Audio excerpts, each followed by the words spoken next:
السلام عليكم ورحمة الله وبركاته طلاب الصف الخامس الابتدائي. معكم مستر محمود مدرس مادة الرياضيات.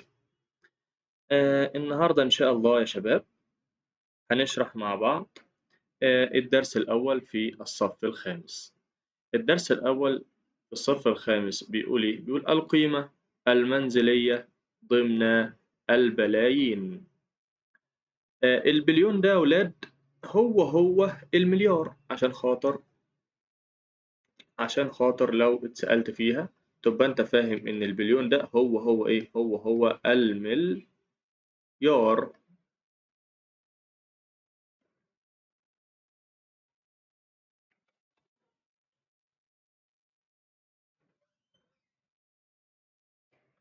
البليون ده يا شباب هو ايه هو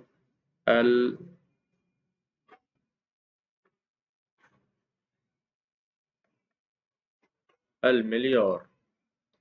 خلاص كده يا شباب، البليون ده هو المليار. احنا عملنا مراجعة سريعة على اللي فات وشرحنا الحاجات اللي هتفيدك في الدرس الأول. ممكن نراجعها على السريع دلوقتي معانا. عندنا دلوقتي عندنا دلوقتي منزلة الرقم. منزلة الإيه؟ منزلة الرقم. إحنا دلوقتي عشان خاطر مش الحفظ ما يكونش صعب لازم نكون عارفين هنحفظ إيه عشان خاطر ما نصعبش الدنيا على نفسنا. أول حاجة عندنا خانة اسمها خانة الوحدات أو دورة الوحدات. بعدها على طول دورة الألوف. بعدها على طول دورة المليون. بعدها على طول دورة البليون أو المليار. تبقى أنت عارف دي أو دي. خلاص كده؟ إحنا مش هنحفظ غير دورة الوحدات بس. دورة الوحدات فيها إيه؟ فيها أحاد وفيها عشرات وفيها مئات. بس الألوف هنحط اللي إحنا كتبناه ده هنكتبه هنا. الألوف فيها برضو أحاد وفيها عشرات وفيها مئات. كذلك المليون برضو فيها أحاد وفيها عشرات وفيها مئات. كذلك الصيغة في البليون برضو أحاد عشرات ومئات. خلاص كده؟ فدي منزلة الرقم. فاحنا دلوقتي عندنا منزلة الرقم، عندنا حاجة مهمة جدا اسمها دورة الآحاد. دي اللي هنحفظها، دي بس كده، دي بس اللي هنحفظها. أحاد عشرات مئات، وده من سنة رابعة وأنت عارف. بعد كده عندك الألوف فيها برضو أحاد الألوف عشرات الألوف مئات الألوف. عندك المليون برضو أحاد المليون عشرات المليون وهكذا. فمثلا ممكن أكتب سؤال هنا كده، نختبر الدنيا فيه كده.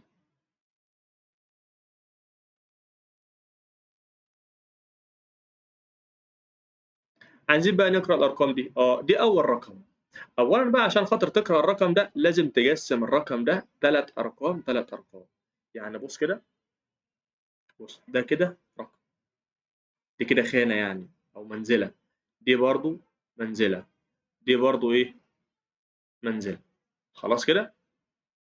فلو إحنا عايزين بقى نقول منزلة كل رقم من دول، والله عندنا دلوقتي ده أول رقم. خلاص، ما هو أول رقم هنا أحاد يبقى الاتنين أحاد.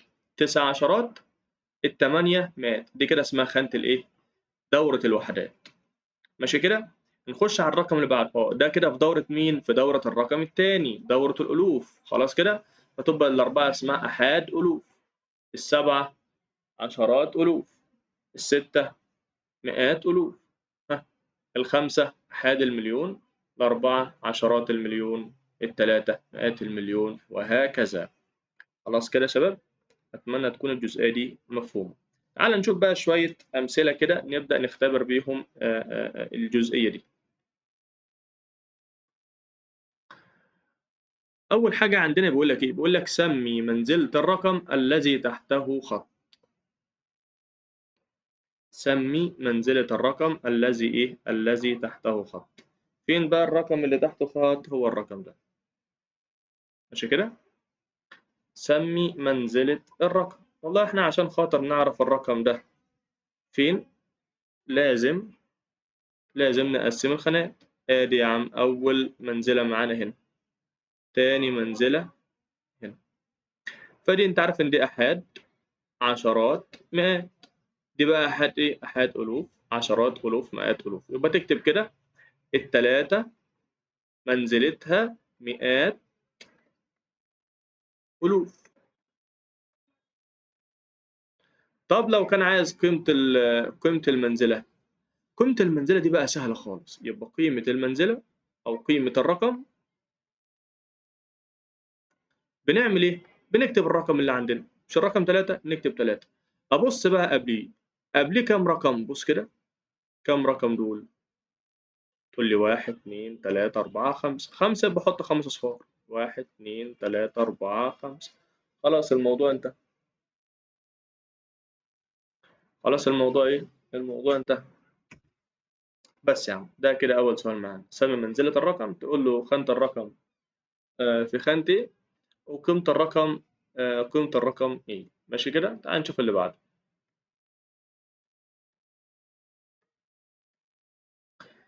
تاني سؤال معانا بيقول لك صحاري الربع الخالي من أكبر الصحاري الرملية، ماشي، في العالم، وتبلغ مساحتها الرقم ده.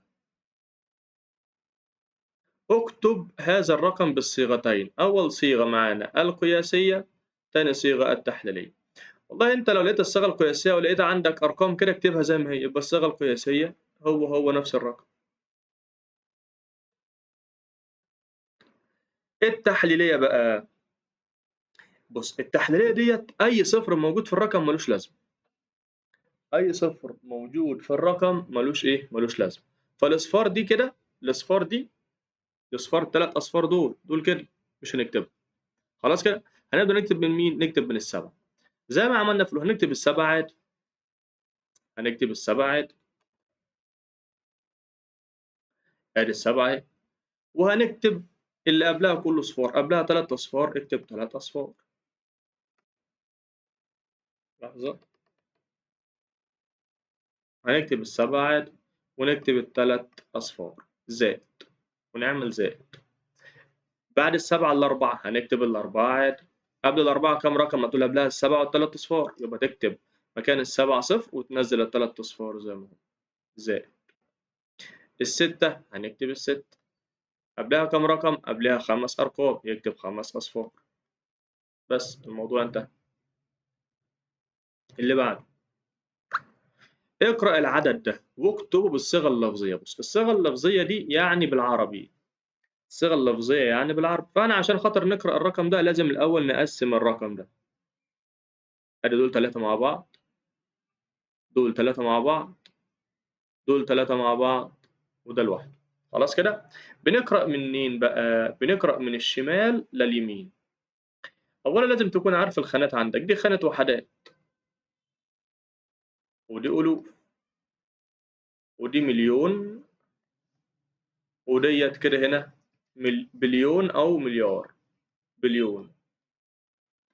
فهنقرأ إزاي؟ مش ده واحد؟ واحد. ممكن تكتب 1 بليون، ممكن تكتب 1 بليون، أو تكتبها بليون على طول. ماشي؟ اقرأ الرقم ده رقم اقرأه عادي خالص. ده 650. خلاص اكتب 650. 650. و50 إيه بقى؟ هو في خانة المليون، يبقى اكتب هو 50 مليون. وعمل الرقم اللي بعده اقرأ الرقم عادي. ده صفر على الشمال ملوش لازمة. الرقم ده كده كام؟ 72. خلاص اكتب واثنان وسبعون. واثنان وسبعون. بس هتسيبها 70 بس ولا 70,000؟ 70,000 عشان هي في خانة الايه؟ في خانة الألف. الرقم ده كده كام؟ ده 900 صح؟ خلاص اكتب 900 وشكرا. 900. بس انت كده خلصت السؤال ده. يبقى لما اقول لك اقرأ العدد ده مكتوب الصيغة اللفظية بنقرأ من أول حاجة بنقسم الرقم الكبير ده أو العدد الكبير ده ل كل 3 أرقام في خانة، كل 3 أرقام في خانة أو في منزلة، ماشي كده؟ قسمناهم، بنقرأ منين بقى؟ من الشمال لليمين، 1,650,000,072,900 ماشي كده؟ نشوف اللي بعده. هنا بقى إحنا يعتبر الدرس بتاعنا خلص، شوية تمارين بقى عشان خاطر إيه؟ عشان خاطر نتأكد من الشرح بتاعنا أو من الفهم بتاعنا. يقول لك تمارين نتأكد بها من الفهم. مثال واحد، اكتب منزلة الرقم. يعني في الأحاد ولا في العشرات ولا في المئات، وقيمة الرقم، ماشي. عشان نكتب منزلة الرقم لازم نقسم الرقم. تعال نقسمه، دول 3 مع بعض، دول 3 مع بعض، ماشي كده؟ هو عاوز منزلة الرقم مين؟ 6. دي وحدات، دي ألوف، خلاص. يبقى نبدأ من هنا، أحاد ألوف، عشرات ألوف، مئات ألوف، يبقى نكتب كده 6 وجنبها مئات ألوف. ونخش على قيمته المنزلية، قيمته المنزلية، بنكتب الرقم عادي، قيمته المنزلية دايما هنكتب الرقم عادي، ونخلي اللي قبليه كله صفار. الستة دي قبلها كام رقم؟ قبلها الخمسة والسبعة والاتنين والتلاتة والصفر. اجمع دول كام رقم؟ ادي 1 2 3 4 5، يعني اكتب 5 أصفار، 1 2 3 4 5، بس خلصنا من ده. تعال نخش على الأخير خالص، الأخير اللي هو ده. هنقسم دي أهي، دول 3 مع بعض، دول 3 مع بعض، دول 3 مع بعض، دول 3 مع إيه؟ مع بعض. دي خانة الوحدات، دي ألوف، دي مليون، ديت بليون أو مليار، ماشي كده؟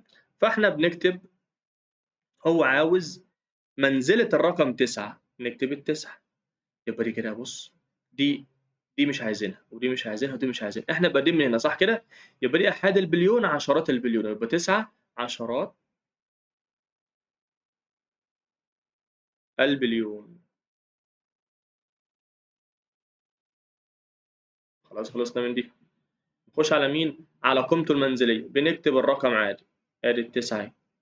قبل ال9 كام رقم قبليها؟ بص قد ايه، ابدأ عد من الواحد، 1 2 3 4 5 6 7 8 9 10، 10 أرقام يعني 10 أصفار، 1 2 3 4 5 6 7 8 9 10. نعد تاني، 1 2 3 4 5 6 7 8 9 10. تمام كده. هسيب لك أنا بقى السؤال ده أنت إيه تحله في البيت. شوف اللي بعده. اكتب ما يأتي بالصيغة القياسية. صيغة قياسية يعني أرقام فقط. فإحنا عشان خاطر نحل في السؤال ده لازم نشوف أكبر خانة عندنا. أكبر خانة عندك هنا خانة الإيه؟ خانة المليون، صح كده؟ فأنت ابدأ بقى اشتغل من الوحدات اللي عند المليون. عندنا الوحدات، الألوف، المليون، كده 3 خانات صح؟ فأنت عندك 3 مربعات، صح كده؟ ده بتاع الآحاد أو الوحدات، وده بتاع الألوف، وده بتاع المليون. كل خانة اكتب فيها الرقم اللي فيها. والله اللي مش فيها حاجة دي الآحاد، اكتب فيها يا عم ال 500 أهي. اللي بعدها مين؟ اللي بعدها ال1000، اكتب ال1000 يا عم. اللي بعدها مين؟ اللي بعدها المليون. خلاص شكرا، ادي المليون بس خلصنا. يبقى لو عايزين نقرا بقى الرقم ده نقراه ازاي؟ نقراه من الشمال لليمين. 12 دي خانة المليون اهي، ودي ال1000، ودي وحدات. فنقول 12 مليون و 324 ألف و500، بس كده. الرقم ده أنا هحله معاك. بص بقى، ده إحنا بنكتبه عادي. أول رقم مش فيه صفار، يبقى دي خانة الآحاد، تنزل 6. اللي بعدها العشرات لازم يكون معاها صفر، نكتب ال4. اللي بعدها المئات، في مئات، في حاجة هنا جنبها صفرين؟ لا، يبقى تحط صفر. خلاص كده. خش اللي بعدها، اللي بعد المئات ال1000. ده 1000 أهو، بص كده، آحاد، عشرات، مئات، ألوف، يبقى نكتب الواحد. ها، اللي بعد أحد الألوف عشرات الألوف هي 30,000. اكتب التلاتة زائد مئات الألوف اهيت 1 2 3 4 5 500,000. تكتب الإيه؟ تكتب لا نمسح الزائد دي، مش في زائد، نكتب الخمسة على طول، نكتب الخمسة على طول بس. يعني في حاجة تاني؟ اكتب بالصيغة التحليلية. أنا هحل الأولى. الصيغة التحليلية ديت بننزل الرقم عادي 7، هل قبلها حاجة؟ هل هنا قبل 7 حاجة؟ لا، يبقى زي ما هي ونعمل زائد. الواحد اكتب الواحد قبل رقم واحد، يعني أحط له صفر واحد زائد. الستة اكتب الستة قبل الستة كام رقم؟ رقمين، يبقى أحط صفرين زائد. الأربعة اكتب الأربعة قبل الأربعة كام رقم؟ تلاتة، اكتب تلات أصفار زائد. التلاتة اكتب التلاتة قبلها كام رقم؟ قبلها أربعة، حط أربع أصفار، واحد اتنين تلاتة أربعة. هساعدك في دي، بس شايف الصفرين الأول الصفرين دول ملهمش لازمة، دول ما يتكتبوش أصلا، ابدأ من أول التلاتة.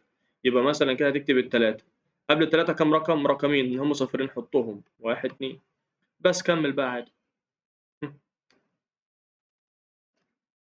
بس يبقى كده احنا كده خلصنا الدرس بتاعنا يا شباب. كان معكم مستر محمود عبد العال، مدرس مادة الرياضيات.